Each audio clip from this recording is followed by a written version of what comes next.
అందరికీ నమస్కారాలు।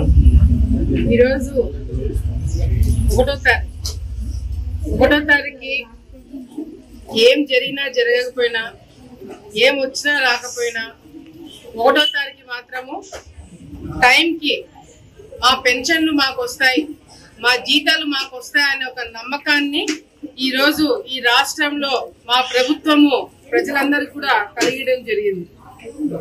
గతంలో వైసీపీ పార్టీ అధికారంలో ఉన్నప్పుడు పెన్షన్లు వస్తాయా రావని పక్కన పెడితే వాళ్ళ పెన్షన్లు ఎప్పుడు పీకేస్తారో, జీతాలు రాకుండా ఉద్యోగస్తులను ఎట్లా ఇబ్బందులు పెట్టారో అనేది కూడా మనం ఇంకా మర్చిపోలేదు। ఈ రోజు చంద్రబాబు నాయుడు గారు అధికారంలోకి ఎన్డీఏ ప్రభుత్వం వచ్చిన తర్వాత రాష్ట్రంలో లోటు బడ్జెట్ ఉన్నా కూడా వైసీపీ నాయకులు చేసిన అప్పులు ఆ భారం అంతా మన మీద పెట్టినా కూడా ఎక్కడ కూడా ప్రజలు ఇబ్బంది పడకూడదు అని చెప్పి ఒకటో తారీఖు పెన్షన్లు ఇవ్వడం ఎంత కష్టం అనేది, అది కూడా వాలంటీర్ సిస్టమ్ లేకుండా అధికారులతో ఏ విధంగా ఒకటో తారీఖు టైంకి రాష్ట్రం మొత్తం కూడా ఒకే రోజు పెన్షన్లు పంచడం అనేది అంత ఆషామాషి కాదు। అదే విధంగా ఉద్యోగస్తులు వాళ్ళని కేవలము పనులు చేయించుకోవడానికి ఉపయోగించుకొని జీతాలు ఇచ్చే టైంకి రాష్ట్రంలో లోటు బడ్జెట్ ఉందని వంకతో వాళ్ళని ఇబ్బంది పెట్టే కార్యక్రమాలు చేయకుండా ఒకటో తారీఖు వాళ్ళకి జీతాలు కూడా టైంకి వేసి వాళ్ళని వాళ్ళ కుటుంబాలని ఈ రోజు ఆదుకున్న ప్రభుత్వం ఏదైనా ఉంది అంటే అది కేవలం ఎన్డీఏ ప్రభుత్వం అని చెప్పి ఈరోజు గర్వంగా మేమందరం కూడా చెప్పుకోగలుగుతున్నాం। ఈరోజు వైసీపీ నాయకులు ఎంతసేపు వాళ్ళకి ఇప్పుడు ఏం చేయాలో తెలియట్లేదు, ఏం మాట్లాడాలో తెలియట్లేదు, ఎట్లా స్పందించాలో తెలియట్లేదు, కావాలనే ఇష్టం వచ్చినట్టు ఏదో ఇంకా అప్పుడప్పుడు మనము మీడియా ముందు కనిపించకపోతే మనల్ని మర్చిపోతారు, మన నాయకుల సంగతి వాళ్ళ చుట్టూ తిరిగే వాళ్ళు కూడా మర్చిపోతారేమో అని చెప్పి అప్పుడప్పుడు వచ్చి హడావిడి చేయడం తప్ప ఈ రోజు సూపర్ 6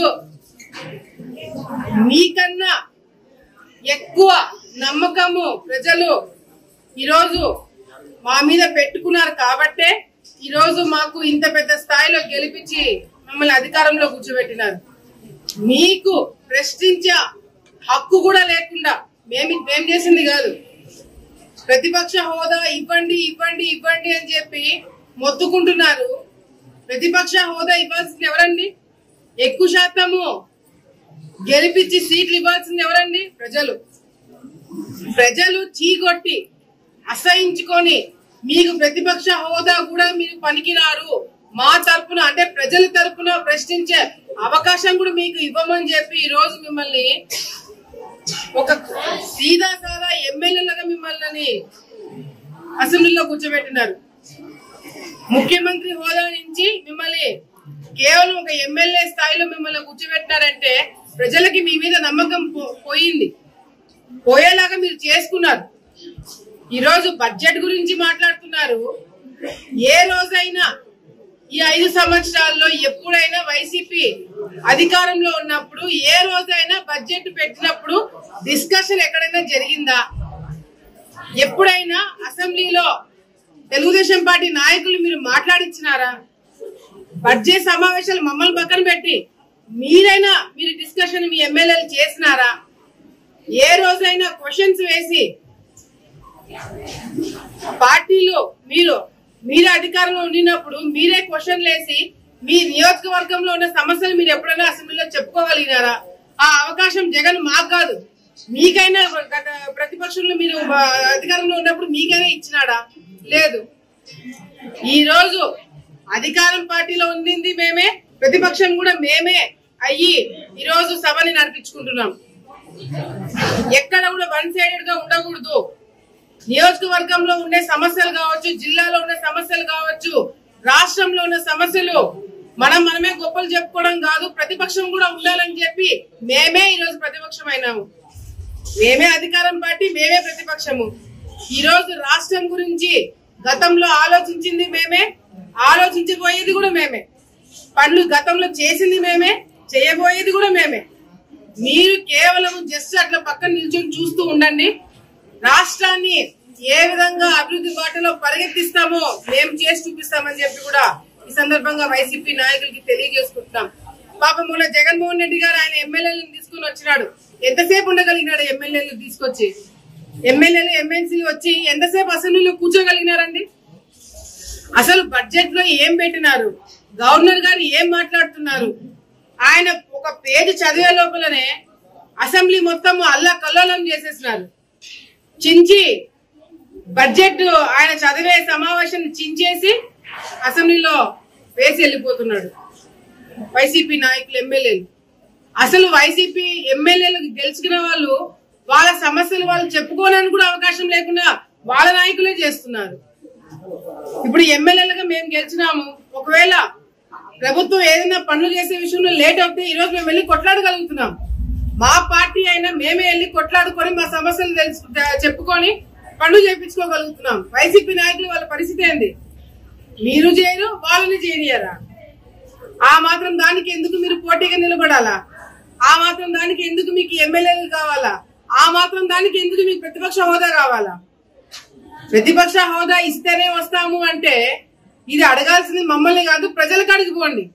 మళ్ళీ రాజీనామా చేసి మళ్ళీ ఉప ఎన్నికలకి పోదాము. అప్పుడైనా ప్రజలు మీకు ప్రతిపక్ష హోదా ఇస్తారో లేదో చూద్దాము. ఈరోజు రాష్ట్రాన్ని అప్పులు పాలన చేసి రాష్ట్రంలో అభివృద్ధి లేకుండా ఎక్కడ పడితే అక్కడ ఏది పడితే అది అమ్మేసి తాకట్టు పెట్టి అప్పులు తెచ్చుకొని వడ్డీలు తెచ్చుకొని ఈ రోజు కట్టలేని పరిస్థితి రాష్ట్రానికి తీసుకొచ్చి పెట్టింది వైసీపీ నాయకులు. ఎంతసేపు ఉన్నారు చంద్రబాబు నాయుడు గారు? అవును, చంద్రబాబు నాయుడు గారు చెప్తున్నారు లోటు బడ్జెట్ ఉంది, ఆర్థిక సమస్యలు ఉన్నాయి అని డెఫినెట్ గా మేము చెప్తున్నాం. చెప్పకుండా ఎట్లుంటామండి? ముఖ్యమంత్రి హోదాలో ఉన్నప్పుడు ఆయన వాస్తవాలు చెప్పకుండా ఆ దర్జాగా ఉన్నాం, బ్రహ్మాండంగా ఉన్నామని చెప్పుకుంటూ పోతారా? ఈ రోజు మనకి విభజన జరిగిన తర్వాత కూడా లోటు బడ్జెట్ ఉన్నా కూడా ఎన్నో అభివృద్ధి కార్యక్రమాలు చేసుకోగలిగినాం. ఈ రోజు ఆ లోటు బడ్జెట్ ని మీరు మూడింతలు ఎక్కువ చేసినారు. మూడింతలు ఎక్కువ భారము ఈ రోజు మా మీద పెట్టినారు. తప్పకుండా పనులు చేస్తున్నాం. కేంద్రం నుంచి సపోర్ట్ వస్తుంది. మొన్న మన రాజధాని గత 5 సంవత్సరాలు రాజధాని అంటే ఏం చెప్పుకున్నామండి? ముఖం తిప్పుకొని వెళ్ళిపోవాల్సిన పరిస్థితి. ఆఖరికి విద్యార్థులు ఎవరైనా స్కూళ్లలో కూడా ఆంధ్రప్రదేశ్ రాష్ట్రానికి క్యాపిటల్ ఏంటంటే ఎక్కడ కూడా 5 సంవత్సరాలు నేర్పిలేదంట. ఏమని చెప్తారు? సగం కన్ఫ్యూజన్ క్రియేట్ చేసి 3 ముక్కలుగా డివైడ్ చేసి రాష్ట్రాన్ని అల్లకల్లోలం చేసి ప్రాంతాల మధ్యన విభేదాలు తీసుకొచ్చి మేమేం కొట్టుకునేలాగా చేస్తున్నారు. రాయలసీమకి జ్యుడిషియరీ క్యాపిటల్ చేస్తామన్నారు, మీకు పాలాభిషేకాలు చేస్తున్నారు. ఏం చేస్తారు రాయలసీమకి మీరు? ఈ రోజు రాయలసీమకి కావాల్సినవి పరిశ్రమలు కావచ్చు, సాగునీటి కావచ్చు, తాగునీటి ప్రాజెక్టులు తప్పకుండా తీసుకొస్తామని హామీ ఇచ్చింది ఎన్డీఏ ప్రభుత్వం. గతంలో కేంద్ర ప్రభుత్వము సాగునీటి ప్రాజెక్టులు సిప్ అనే ఒక కార్యక్రమం ద్వారా మేము ప్రాజెక్టులు కడతాము, మీరు ప్రపోజల్స్ పంపించామంటే కూడా పంపించలేని దద్దమ్మ లాంటి ప్రభుత్వం వైసీపీ ప్రభుత్వం. ఈ రోజు మేము వచ్చిన తర్వాత కేంద్రం దగ్గర నుంచి ఎటువంటి సహాయాలు ఏ డిపార్ట్మెంట్ నుంచి తీసుకోవాలో అన్ని విధాలుగా కూడా తీసుకొని మన రాష్ట్రాన్ని ఆదుకునేదానికి మేమందరం కూడా ఈరోజు ఎమ్మెల్యేలుగా మేము ఢిల్లీకి పోతున్నాం. ఢిల్లీకి పోయి కేంద్ర మంత్రులను కలిసి వాళ్ళ దగ్గర నుంచి సహాయం కోరి మన ఆలగడ్డ ప్రాంతం కూడా అభివృద్ధి చేసేదానికి మేము కూడా కృషి చేస్తామని ముందుకు మేము ఎమ్మెల్యేలను తిరుగుతుంటే వైసీపీ నాయకులు ఎంతసేపు ఉన్నా మాకు ప్రతిపక్షం కావాలని చెప్పి కొట్లాడుతున్నారు. ఒక చిన్న ఉదాహరణ చెప్తా. మొన్న మిర్చి యాడికి పోయినాడు గుంటూరుకి జగన్మోహన్ రెడ్డి గారు.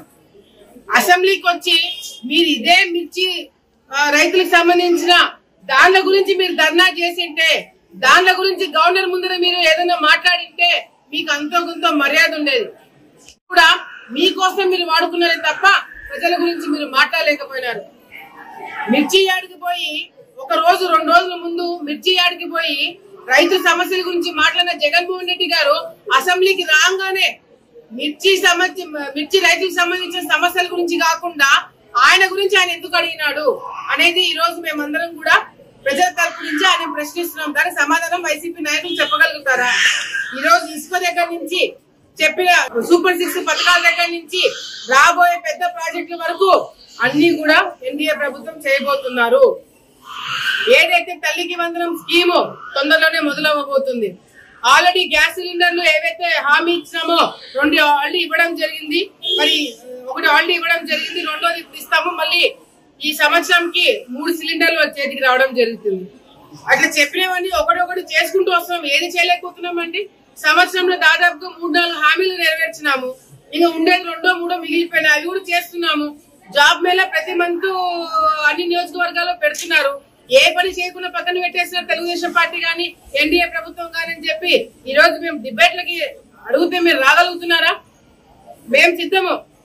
అంటే మీ సిద్ధం కాదు, మాది వేరే సిద్ధం లేండి. మేము ఈ రోజు ఏదైతే మేము ఇవ్వలేదు, హామీలు మేము నెరవేర్చట్లేదు, జనాలను గాలికి వదిలేసామని చెప్పి మాట్లాడుతున్నారో ఆ చర్చకి రావడానికి మేమందరం సిద్ధం. మీరు సిద్ధమా? ఎంత నీచంగా తయారైనారంటే వైసీపీ నాయకులు, మొన్న రోజా గారు ప్రెస్ మీట్ పెట్టి ఏమని మాట్లాడతారు? లోకేష్ అన్న దుబాయ్ లో కుటుంబంతో పాటు క్రికెట్ మ్యాచ్ చూడడానికి పోయినందుకు అది రాష్ట్రంలో మేము పక్కన పెట్టేస్తామంట. ప్రజా సమస్యలు పక్కన పెట్టి లోకేష్ గారు పోయి క్రికెట్ మ్యాచ్ లో పాల్గొన్నారంట. ఏమన్నా అర్థం ఉందా? అంటే బురద జల్లాలనుకుంటే కుటుంబంతో పక్కకి ఒక గంట సేపు 2 గంటల సేపు కుటుంబంతో గడపడానికి కూడా తప్పేనా? ఈలాగా జగన్మోహన్ రెడ్డి గారు ప్రభుత్వం డబ్బులు తీసుకొని పోయి లండన్ లో కూతుళ్ళు కలవడానికి పోలేదు. ప్రభుత్వం డబ్బులతోటి ఈ రోజు ఎంత అవినీతి చేశారో ఆ కార్యక్రమం చేయట్లేదు. కుటుంబంతో బయటికి పోయినా కూడా తప్పని చెప్పి మాట్లాడుతున్నారంటే ఇంకా అంటే వీళ్ళ కుటుంబాలు వీళ్ళు గాలికి వదిలేసుకుంటారు. మేము కూడా కుటుంబాలను వదిలేసుకొని రాష్ట్రాన్ని దోచుకునే పనిలో పడాలని చెప్పి వాళ్ళు కోరుకుంటున్నారేమో. ఈ రోజు మేము ఒకటే తెలియజేసుకుంటాం, మీరు బురద చల్లాలనుకుంటే దాంట్లో ఏదైనా సబ్జెక్ట్ ఉంది, నిజంగా రాష్ట్రానికి ఏదైనా అన్యాయం జరుగుతుంటే మీరు బయటకు వచ్చి మాట్లాడండి. లేకపోతే మీ ముఖం పైన చీకొడుతున్నారు ప్రజలు, మిమ్మల్ని అసహించుకుంటున్నారు. మిమ్మల్ని ఆ 11 సీట్లు కూడా కాదుకుండా కేవలం 1 సీటుకి మాత్రమే పరిమితం చేస్తారు. ఎందుకంటే ఒకటి కూడా లేకపోతే ఎవరి కోసం మేము గెలిచి అసెంబ్లీకి రావాలనుకుంటే వాళ్ళు ఈ రోజు అసెంబ్లీలో కనిపించట్లేదు. ఈ రోజు ఎంతో కసిగా తెలుగుదేశం పార్టీ, జనసేన, బీజేపీ వాళ్ళ మీద తప్పుడు కేసులు పెట్టి వాళ్ళని హింసించి వాళ్ళని ఓడించి వాళ్ళని ఇబ్బంది పెట్టాలనుకున్న వైసీపీ నాయకులు బుద్ధి చెప్పడానికి ఒక పక్కన ప్రజల కోసం గెలిచినా కూడా ఇంకో పక్కన వైసీపీ నాయకులు పెట్టిన అరాచకాలు, అక్రమాలకి ఫుల్ స్టాప్ పెట్టి ఎంతో మంది కసిగా ఈ రోజు గెలుచుకొని అసెంబ్లీలో కూర్చున్నారు. కానీ మా దురదృష్టం ఏంటంటే చాలా మంది ఎవరి కోసం అయితే అసెంబ్లీకి వచ్చామో ఈ రోజు అసెంబ్లీలో కనిపించట్లేదు. మేమందరం కూడా కోరుకుంటున్నాము, అసెంబ్లీకి వైసీపీ నాయకులు వచ్చి కూర్చోవాలా, వాళ్ళ నియోజకవర్గంలో ఉన్న ప్రజా సమస్యలు తెలుసుకోవాలని చెప్పి కూడా ఈ సందర్భంగా తెలియజేసుకుంటూ, ఉన్న దాంట్లో బడ్జెట్ ఏ డిపార్ట్మెంట్ కి ఎంత పెట్టాలనేది నిర్ణయం తీసుకొని కరెక్ట్ గా ప్లాన్ చేసుకున్న పెట్టిన బడ్జెట్ ఇది. మనం గెలిచిన వెంటనే ఎన్డీఏ ప్రభుత్వం గెలిచిన వెంటనే బడ్జెట్ పెట్టుకున్నాము. అది 2-3 నెలలకి మాత్రమే పెట్టుకుంది. ఇప్పుడు పెట్టుకున్న బడ్జెట్ చాలా వరకు అటు రైతు సమస్యలు గాని, ప్రాజెక్టులు గాని, అదే విధంగా విద్యా రంగంలో గాని అన్ని రంగాల్లో కూడా ఈ రోజు మనకున్న దాంట్లో అన్ని విధాలు కూడా అడ్జస్ట్మెంట్ చేశాము. ఇది కాకుండా మరి క్యాపిటల్ డెవలప్మెంట్ కి, అదే విధంగా పోలవరం కి కేంద్రం మనకి సపోర్ట్ చేయడం ఎట్లాగో జరుగుతుంది. ఈ బడ్జెట్ లో పెట్టింది కాకుండా అదనంగా ఇంకా కావాల్సినవి తప్పకుండా బీజేపీ పైనుంచి మనకి సపోర్ట్ చేసి ఎన్డీఏ ప్రభుత్వం ముందుకెళ్ళడానికి అన్ని విధాలుగా కూడా సహకరిస్తుందని చెప్పి కూడా సందర్భంగా తెలియజేసుకుంటూ, అన్ని విధాలుగా కూడా ప్రజల్ని ఆదుకోవడానికి ఎన్డీఏ ప్రభుత్వం ఎప్పటికి కూడా ఉంటుందని చెప్పి కూడా సందర్భంగా తెలియజేసుకుంటున్నాం.